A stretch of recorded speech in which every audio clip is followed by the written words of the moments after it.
What's up? It's Germ. Today we're going to be talking about Donpachi DaiOuJou.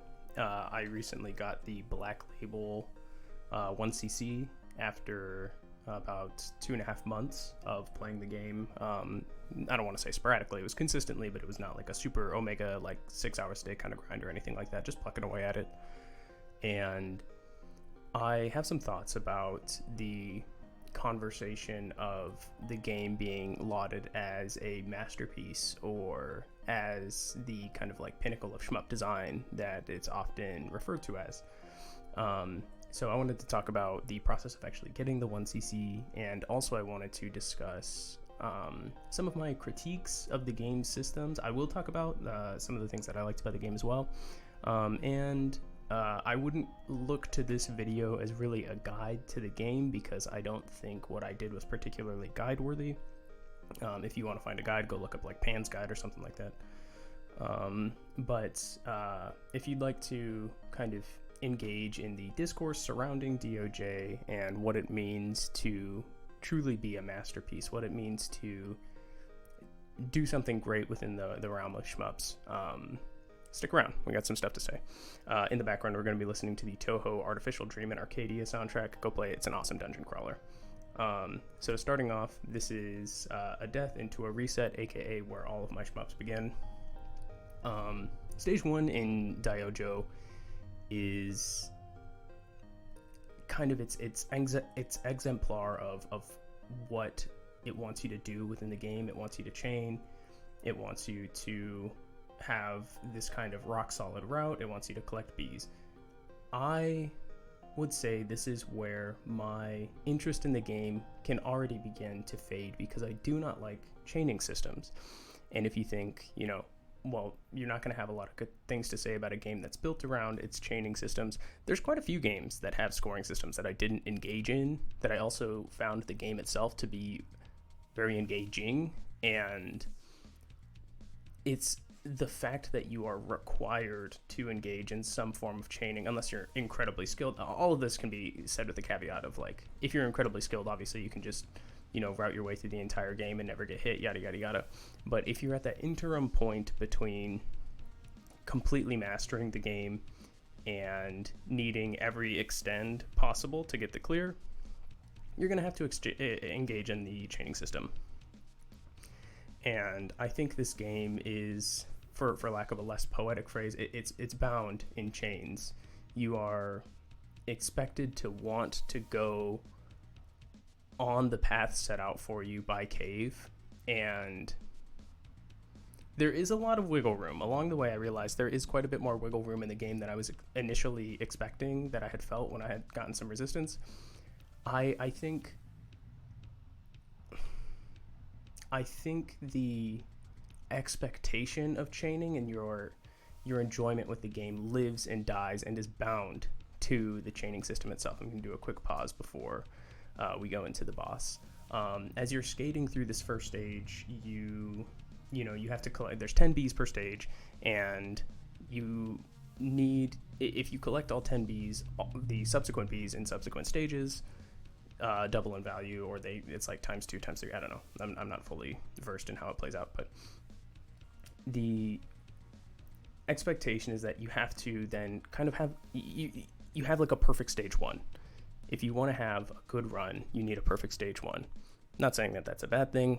When I was playing through Blue Revolver, for example, I became addicted to getting like a perfect stage 1, but it had a very engaging and fun scoring system that was not follow this route. There were opportunities to score, and the way that you drew blood from those opportunities was where the fun was happening with your weapon systems or whatever. Due to the fact that you are limited to 2 ships types that do the same exact thing in different speeds and power levels, you're going to end up having a very similar stage 1 every single run, and that's where you kind of end up in like the waiting room grind. And it's something that I'm not a huge fan of. But if you want to end up getting the final score extend, again, if you're at that interim skill like myself where I need all my extends and I need all my bombs and I need to resource my way through the game, you have to kind of set yourself up for success in stage 1. Again, this is totally fun in any game to have an expectation for you in stage 1. It's the rigidity that you're bound to because you have to engage in the chaining system. That makes this kind of a bit of a slog, and it makes grinding, I don't want to say grinding runs, it makes subsequent runs just kind of bleh, you know? I did not end up like stealing anybody's chaining routes for this game. That was the one thing that I wanted to try to develop myself.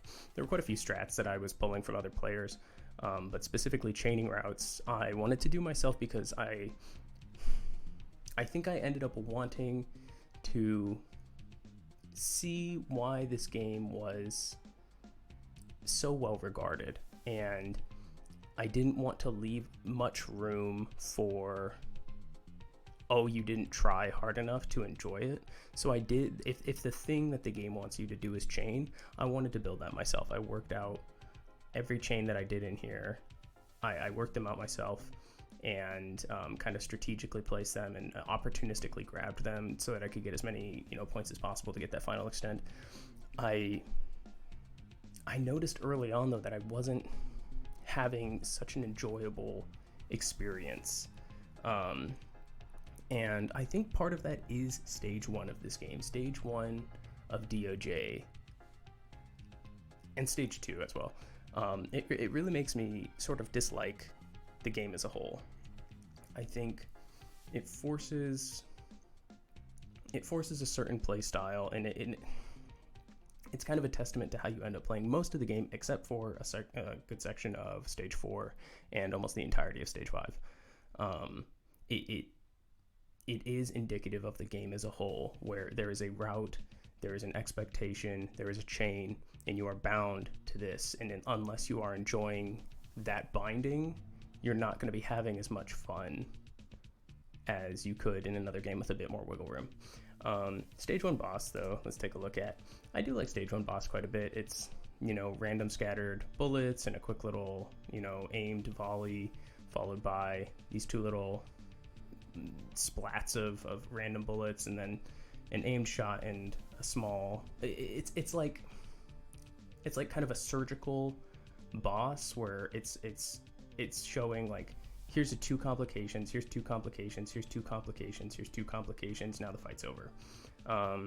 Yeah, I never really minded stage 1 boss, and I didn't end up splatting to it too much. It's fine. It's a fine boss, but it's not anything that I love. There's just such a big waiting room before you get to the interesting stuff in DOJ that it just makes the grind feel longer than it needs to. I genuinely don't like stage 2. I think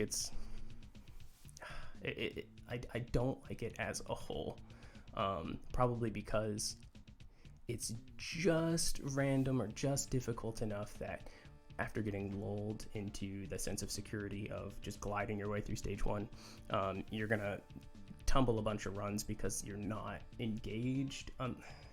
You either focus a ton on stage 1 chaining and get really invested, and then you hit that perfect stage 1, you're like, oh, thank God, and then all of a sudden there's this edge to, like, do I continue trying to route this game out? Do I just carry the weight of stage 2 and its difficulty and just kind of play it for survival, and then get to the hyper hallway, which will be coming up on, I have like a small second, I want to talk about that as well. Or do you try to keep perfecting the early parts of the run? Okay, now that I've perfectly set up stage 1, let me perfectly play stage 2 as well. Like, at what point do you disengage and go into survival mode? And I guess it's a fine designed stage. I don't find fun within it. And that's a lot of sections of DOJ. It is like a mountain that kind of exists for the sake of existing. And I don't find great joy in climbing the mountain all the time. There are sections that I do enjoy, and we'll get to them. But along the way, I was really analyzing what I find fun, what I enjoy in a shmup. Why am I not getting this kind of grandiose experience out of this masterpiece game that so many people have talked about? And again, stage 2 is another point. It's this waiting room into the intrigue of the game, and it looks kind of cool. It's this Mars almost looking background, and stage 2 is all about the hyper hallway. So we'll get to that. I tried learning a bit of chaining on stage 2, and what I ended up finding as I was working my way through the game is I wanted to find these like smaller chains. Like I don't like the big chain system. I hate the fact that you can like just fumble a air quotes like good score run by dropping one section of the chain. But something that I did start to enjoy a little bit was if you know small chains, like even a 70 hit chain leading into a B, you can get these nice little score pops that will let you kind of bump your score towards that extend goal.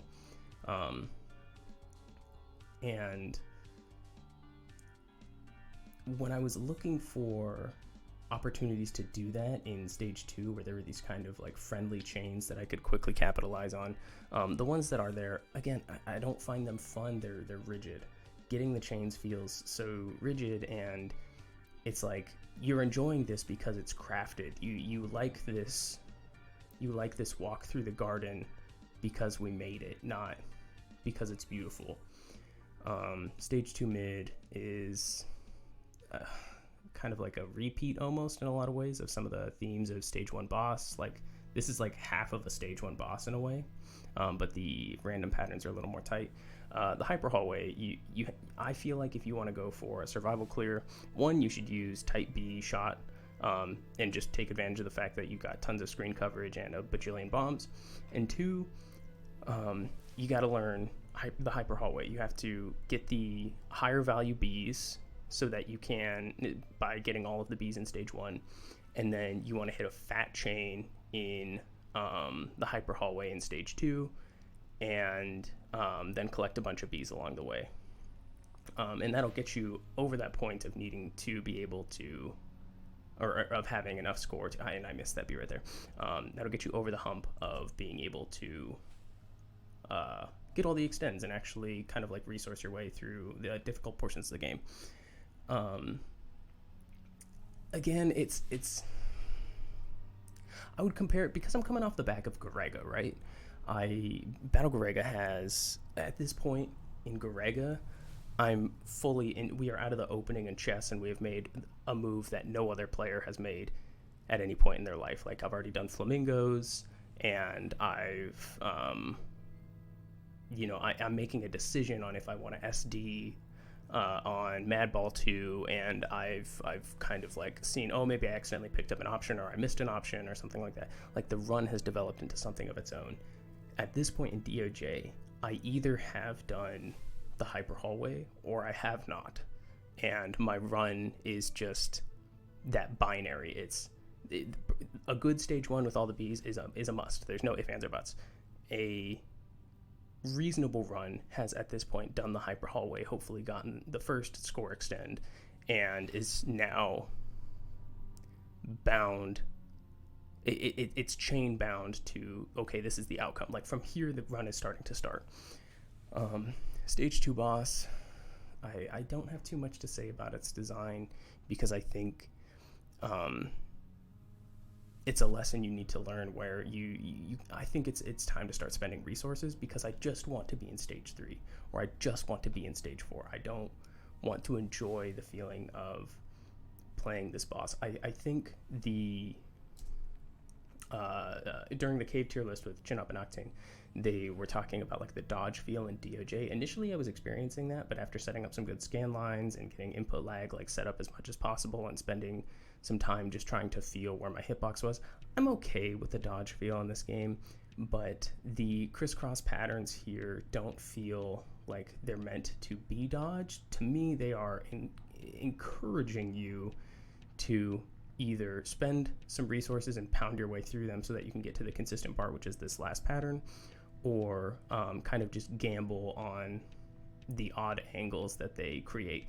And here I had to spend a little bit of extra resource because I just wanted to get through this. I didn't want to play stage 2 anymore. I was really done with it.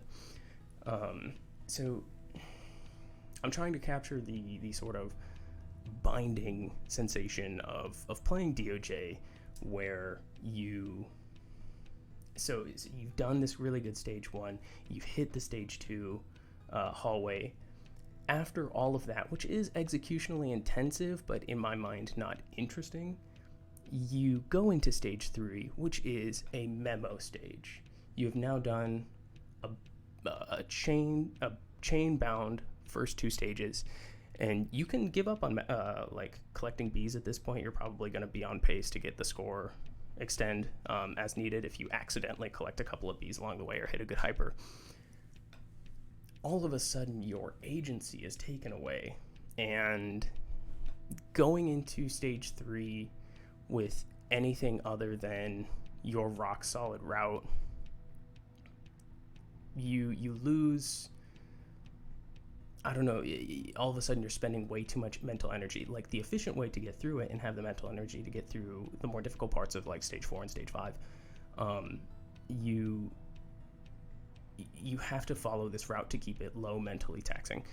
Now, there are shmups that have very route heavy section, like stage 3 in Crimson Clover, for example, is route heavy as all get out. Like, you need to always know what's coming next. But the difference between Crimson Clover, which I do consider to be a masterpiece, which I consider to be objectively better and more fun than DOJ, your stage 3 is a game of offense that you can control. You are selecting the threats that you want to handle, and you are using your resources intelligently. The game is developing. Stage 3 in like Garega is somewhat route heavy, but you're at this point again you're experiencing a totally unique run. It's this new thing, and you're using tactics that you can apply on the fly and have this skill expression that makes for something really interesting.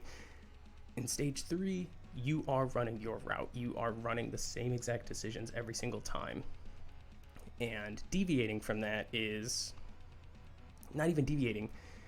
It's the execution of those tactics that feels so restrictive and rigid.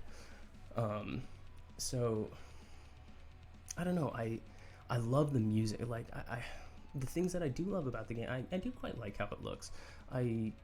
I think the enemies are cool, and the snowy stage, and the music here is fantastic. And there was a period of time where I was always really excited to get to stage 3 because it was like I was really fighting against it. But then my runs would go to die because I ended up spending stupid resources, or I would use a hyper in a bad spot and my rank would go up or something like that. So it didn't stick. It wasn't like something I was always excited to get to. Again, you're coming off the back of, I had a perfect stage 1. I hit the hyper hallway. I didn't die to stage 2 boss. Now I'm sort of playing the game, but playing the game, if the fact that the game like starts air quotes in stage 3 means that you're starting the game on like hard memo routing, that's just not the most fun to execute. Stage 3 boss we'll get to, I actually quite enjoy. But it's again, I'll keep saying it, you're bound to the chain that you kind of connected yourself to at the beginning of the game. And the patterns aren't particularly interesting to dodge in stage 3. They're just it's threat mitigation, and it's the same theme over and over again. Like you get these kind of mid-sized enemies, you get the towers to take down, and you get the Zako, and it just kind of scrambles them in a couple variations. So it's like, you get the mid-sized enemy, are you taking down the mid-sized enemy, are you going for the cancel, are you clearing the Zako? And knowing which one of those you need to do is the solution. In this section, you're doing Zako, then mid-size, then clear. In this section, you're doing clear, then mid-size, then Zako. In this section, you're doing... And all of this has the caveat of like, yes, you can be using a hyper and you can get some like timed cancels or spend some resources or something like that, but it's the rigidity and the fact that stage 3 is where the game air quotes starts that just it makes it feel kind of dragging to get through. I used to try to do the pan strat of doing a safe spot there, but actually doing the streaming between those little sections, and then it's fine. And then it ends on kind of like a gotcha, you know, and there's plenty of gotchas and plenty of shmups, but this gotcha just isn't that much fun. I don't know. I'm trying not to be too down on the game, but I really find myself kind of, even watching this back right now, I feel like the dread of, okay, now we have to do this part, now we have to do this part, and not, oh, okay, let's do this part. Like there's this lack of enthusiasm that I'm feeling. Stage 3 boss, very fun. I do like him a lot. Absolute highlight, cool design. I like the swirly patterns. This pattern right here with the phase 1 pattern 3, where you have to kind of create lanes and then wait for them to align and move through them, is super cool. The game could be full of well-designed patterns like that, and it just doesn't feel like it is.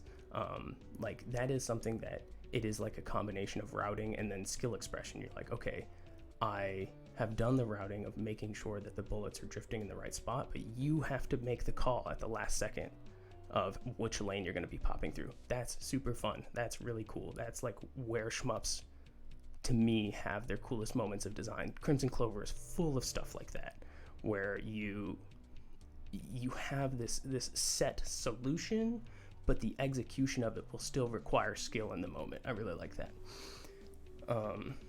Going into stage 4, I do like stage 4. There's a lot of wiggle room. It's kind of that in between of like routing, and the execution does end up being very interesting, especially rail cars, especially the inkjet printer slider things.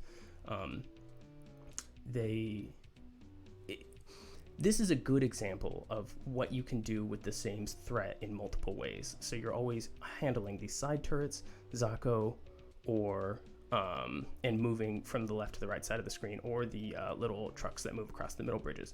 The design of this is really cool. Handling the Zako, hitting the float. This section is fun and interesting, and it shows me that the game could have done more things like this, but then opted to bind you in so many less interesting ways, especially early on in the game, that just makes it drag.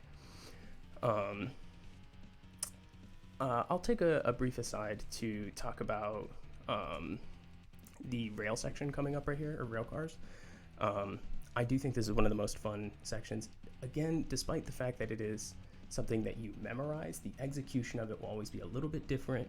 The solution, although static, will always require a moment of skill where you get to express your shmup fundamentals. Okay, I've cleared the routable enemies. Now I need to do the cut up and over. Like you have this expression of skill in this moment where you are actually playing the game and not being bound to the chain. Real highlight right here. Really like it. You can just see you kill the big car. Bam, bam, bam. Kill these mid-sized enemies. Oh, there's the skill right there. That was the moment of skill. We gotta do a little bit of streaming.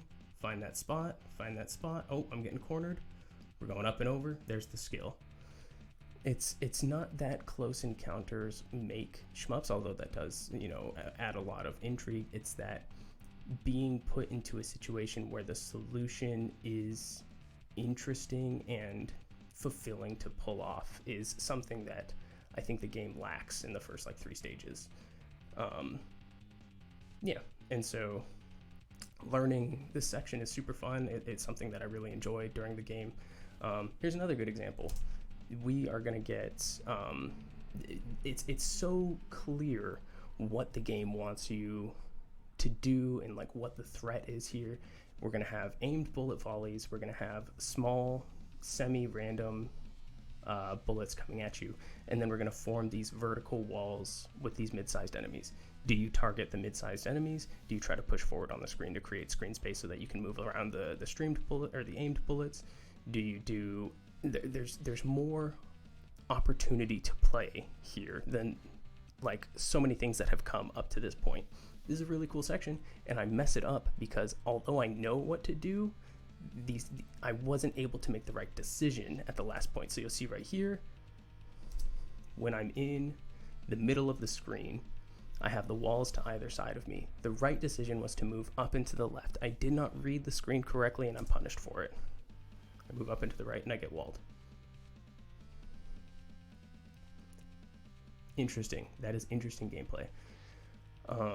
Learning the stage 4 mid-boss extend trick actually wasn't too bad. I didn't mind it too much. I recommend that you learn how to do it from low power if you're playing with a shot type character.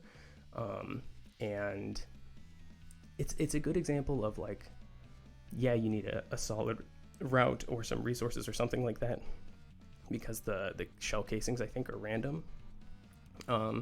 So I think it's a fine little trick. I'm not too mad at it, actually.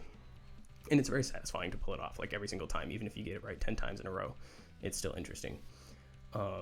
The rail section here, again, it's just such a proof of concept of how good this game can, like how much of a good situation this game can create when it's not forced. There's no chaining. I mean, obviously you can chain your way through this section. It'd be super hard too, but to me, this is a portion of the game that is completely disconnected from the chain. The whole game, it's always bound in these chains and like trying to tie these enemies together and calling that like flow. This is a section that is genuinely free form. You have a unique threat that's always random, which is, the actual rails themselves. You have the static Zaco flying in. The patterns that the rails are shooting are like randomized and unique and everything like that. And you're using a ton of micro and then switching to macro, and a ton of macro and switching to micro. And you're going to be spending resources here because it's hard as shit. That, to me, just proves that there's genius within this game, but to call it a masterpiece would be a game that's built on these foundations and not testing how tight your route is and how much you're willing to bind yourself to the chaining system. Love this section. Super duper fun. I'd play a whole game of this if I could. And it looks really pretty too. Got the mix of like the horizontal stripes and the diagonal stripes and the long skinny bullets and then the random pop, like the popcorn shaped stuff. It's just cool. Like all of this is so cool, and so much more of the game could be like this. And to me, it feels like it opts against that. Yeah, so stage 4 boss, I feel like I would rather have had a bit more of this kind of, all the bosses are pretty decent. I don't like stage 2 boss so much, and stage 1 is fine. Stage 4 boss, again, it starts off with something random, like look at this pattern spreading all over the place. You need to decide if you're going to be macroing, if you can find these little angles. It's a real good like shmup skill test. And this is like a fundamental, we're going to give you like wide spread blue shots and some semi-aimed things. Like all of these, the second half of the game, or not even the second half, like the latter bits of the game are so much stronger that it makes me want more of this design from the game. And I love the idea that you get to like screen seal a boss. Like we're over on the left side of the screen. We don't have to engage with the right. That's really cool. And I don't feel like you can get that as much in like the remainder of the game. I didn't feel like I was having fun until I was getting to stage 4 every time that I was grinding my way through there, every time I was sitting down to play this game. I didn't love DaiOuJou, and it's not that it's hard, it's that it's rigid. And I've played hard games and I loved grinding them. Like Mars Matrix was incredibly hard, but the skill expression and the tool set that I was given and the tasks that were set out for me to solve were more unique. It was my run, whereas I'm playing just DaiOuJou at so many opportunities. Now, take everything I just said and throw it out the window. This is an amazing stage. I absolutely love front to back every single thing about stage 5. It's got flow, it's got cancels, it's got unique enemies, it's got the best examples of taking a couple like small threats and iterating on their combination. Excuse me. The music is incredible. it's just disappointing that the rest of the game, even in an easier form, couldn't express what this stage was doing for us. And you end up getting, like, this stage to me feels almost like Futari, you know? It feels like there is truly flow in stage 5, and there is also a test of, like, your skills as a player and not your skills as a DOJ player. Like it tests your skills as a shmup player, but not a DOJ player specifically. The way that you're using your resources, the enemies that you're choosing to target, the spaces on the screen that you're choosing to move towards create different threats and a different experience based on these small, tiny decisions that you make throughout the game, throughout the stage. It feels like all of my stage 5 runs were unique. And also I felt like my run wasn't over if I got to stage 5 with low resources, because I'm an intermediate player who could capitalize on moment-to-moment gameplay decisions. This is my best run that I've ever had. I think this is probably the only one that ever got the 3rd extend or the 2nd score extend. And it was the one that ended up, you know, pushing its way through, which I think kind of proves that, you know, if you're a player like me, you just need to do that early game setup. You need to do the stage 1 full B collection. You need to hit that stage 2 hyper hallway. You need to do memo stage 3. You need to do all of that so that you can put yourself in a position to enjoy stage 5. And it just makes me it makes me sad, because I feel like there could have been a better game. Not a better game. I guess I'll take a quick aside. This is an amazing game. It's a really, really good game. It's just not for me. And I think for the right player who wants to be bound by the chains of this game and enjoys the weight of them, I can understand. And along my journey through this game, I started to understand, like, oh, this is for people who want, you know, carrot and stick. I want to have the stick constantly pulled away from me, and I want to be attached, you know, like, this is for a certain kind of player. And it might be a masterpiece for them, because it's tasks, and there's discrete goals and discrete solutions, and it's, for me, it wasn't the right game. And I pushed myself through. At one point, you know, I almost completely just, like, gave up on the game, or at least took a nice break on it, where I was like, I don't want to play this. Every single time I was booting it up, I was like, I'm not even going to be able to get to the parts of the game I enjoy until I practice my way through them, as opposed to, like, enjoying that part along the way and then failing. I would have much rather had that. I found myself just kind of, like, dreading sitting down and forcing myself to play the game. The caveat, or the lesson to this video is, do not do that. Do not play DOJ because other people tell you to play DOJ. Play DOJ because you find it interesting, and because you love the idea of routing out super tight chains, and you like the music and the aesthetic or whatever, but don't play it just because other people say it's good. You know, you're not going to find something within DOJ that's going to turn you into a believer. Well, maybe you will, but if you're like me, you won't. You're not going to find joy within the game by denying yourself the pleasure of playing a game that you're actually in the mood to play. Again, huge caveat. None of this applies to stage 5. I wish I could have just played 5 stage 5s in a row. The beehive section is super cool. You get the 3 or the 2 enemy types. You get the Zako, you get the bees, and they just mix it in such a way that it's really cool. Like, okay, I know I need to handle these Zako. Okay, I'm gonna have to spend resource, because the way that the little micro movements I made spread the screen denial of the little Zako coming from the left and the right, it moved them in such a way that I'm actually not going to be able to make that cutback, or I'm not confident in the cutback. I'm not handling these mid-sized enemies. I'm not maintaining screen control. Like, all these little things start to happen, and I would just love so much more of that. I don't know. The second mid boss here is, like, I feel like the game could have been filled with more stuff like this. I think this is interesting to dodge. It's visually not amazing, but, like, it gives you cool little, like, oh, okay, I'm going to have to find this gap. I'm going to have to find this gap. I'm going to have to find this gap. It's when the game has these, like, random moments that are, like, not like RNG random, but just like the mix of how it puts together its patterns that are really cool. You need to do so much screen management. You need to live with your mistakes as well. Also at this point, I love this mid boss too. Like, this is really cool. Like, this is so unique. I mean, obviously it's from another, it's like a DDP refight, but it's the only time you experience anything like this in the entire game, which, while unique, the opportunity for things like this existed throughout the game, and it opted to make you chain instead. Yeah, and then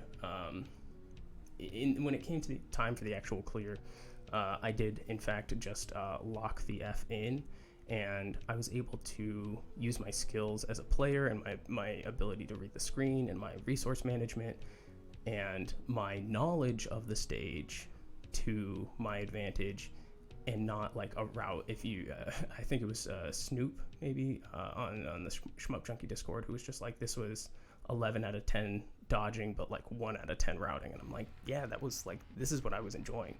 Like, I knew the threats, and I was able to create solutions and correct my mistakes using resources. And this is awesome. Like, this to me, if I hadn't had all of the experiences leading up to this point, this to me would have convinced me that this game was genius and brilliant. But I had experienced all of the crap to get me through stage 1 through 3 and chunks of stage 4 as well. But I mean, it's like, I don't think the entire game, like, leading into this is worth struggling through for the sake of getting to enjoy stage 5 or parts of stage 4 or stage 3 boss. Like, I don't think the weight of the chains up front carry the enjoyment of the game at the end, which is a real shame, because I was hoping I would find, by the time that I was able to actually like beat the game, and that I did beat the game, that it would change how I felt. But I just wasn't trusting how I felt in the game altogether. So by the time, it took me about 40 or 37 hours, I think is what Mame said.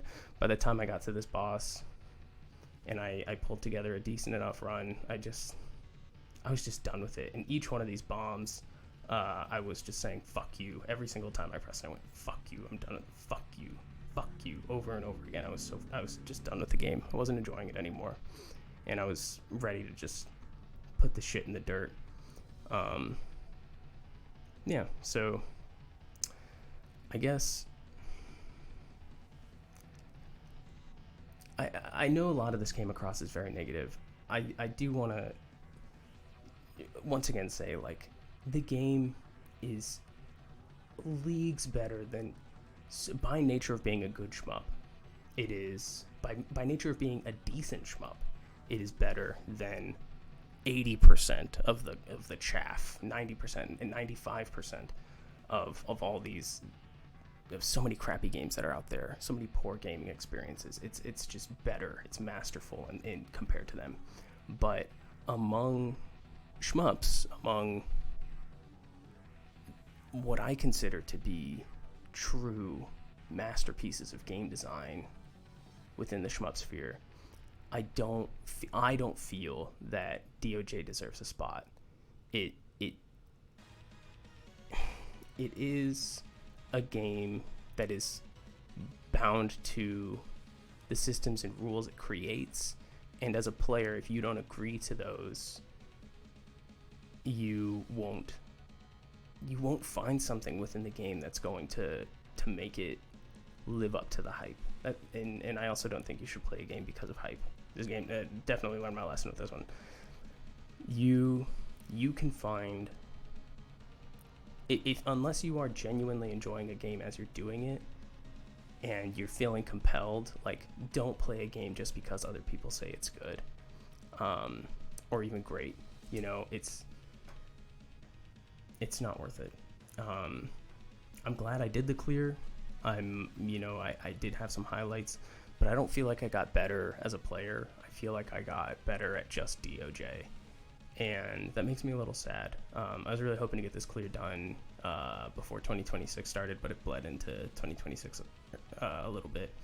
But now that I'm done with it and I've said my piece, don't take my negativity as, as a reason not to play the game, but I don't want people to come into the scene and they're like, all right, I'm ready to take on a big clear, and they start playing DOJ, and they're like, I don't know if I'm having too much fun with this. And like, I think the general consensus for people is like, okay, you need, like, just get better at the game and you'll enjoy it more. Well, I got better at the game, and I didn't really enjoy it that much more. But I'm just one case. Thanks for sitting through this. Yeah, go play some shmups.